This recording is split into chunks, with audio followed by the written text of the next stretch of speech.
Benjamin peered over the low wooden fence that separated his yard from Joseph's. A sigh escaped his lips, heavy with a familiar blend of envy and frustration. Joseph's garden was a vibrant tapestry of life. Plump, ruby-red tomatoes hung heavy on their vines, sweet earthy carrots leaves unfurled in verdant abundance, and blueberries, blue as the sea, smiling proudly, their faces turned towards the sun. Benjamin's own patch, by contrast, was a sorry sight. Weeds waged a silent, victorious war against his struggling seedlings, and the few plants that had managed to sprout looked pale and forlorn, their leaves wilting under the summer sun.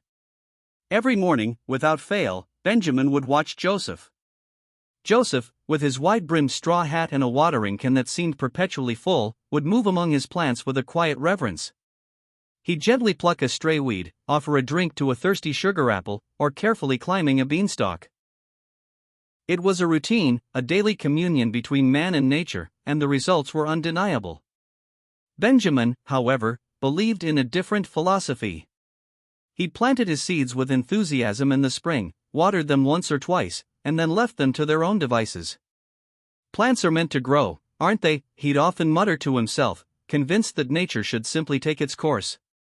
He expected his garden to flourish on its own, just as Joseph's did, without the constant fuss and attention. Yet, each passing week only deepened the chasm between their two plots. One sweltering afternoon, Benjamin found Joseph meticulously pruning a burning bud. "Joseph," Benjamin called out, his voice tinged with a hint of accusation, "how do your plants always look so perfect? Mine just give up." Joseph smiled, his eyes twinkling. He wiped a bead of sweat from his brow. "Benjamin, these plants are like anything else you want to see thrive. They need care. They need attention. Every day, I check on them. I talk to them, I make sure they have enough water, that no pests are bothering them, that the weeds aren't stealing their nutrients." He gestured to his flourishing garden. "This isn't magic, my friend. It's just consistent effort." Benjamin looked from Joseph's calloused hands to his own, soft and unburdened by toil. He looked at Joseph's vibrant garden, then back at his own neglected patch. The truth, stark and undeniable, finally dawned on him. Joseph wasn't just lucky, he was dedicated. His garden wasn't growing better by chance, but by choice, the choice to show up, day after day, and put in the work. Slowly, Benjamin walked back into his own garden. He picked up a rusty trowel he hadn't touched in weeks. The weeds were formidable, but he started, one by one, pulling them from the soil. He fetched his watering can, filled it, and began to give his parched seedlings the drink they so desperately needed.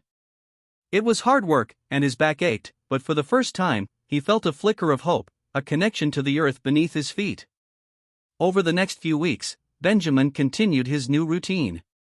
He wasn't as meticulous as Joseph, not yet, but he was consistent. He pulled weeds, he watered, he even found himself talking to his struggling plants. And slowly, almost imperceptibly at first, his garden began to respond. A few green shoots emerged with renewed vigor, a tomato plant produced a small, green fruit, and the wilting leaves began to perk up. It wasn't Joseph's garden, not yet, but it was his, and it was finally growing. Life lesson. Consistent effort, dedication, and active engagement are essential for growth and success in any endeavor. You cannot expect things to flourish on their own. True progress comes from nurturing and tending to what you wish to see thrive.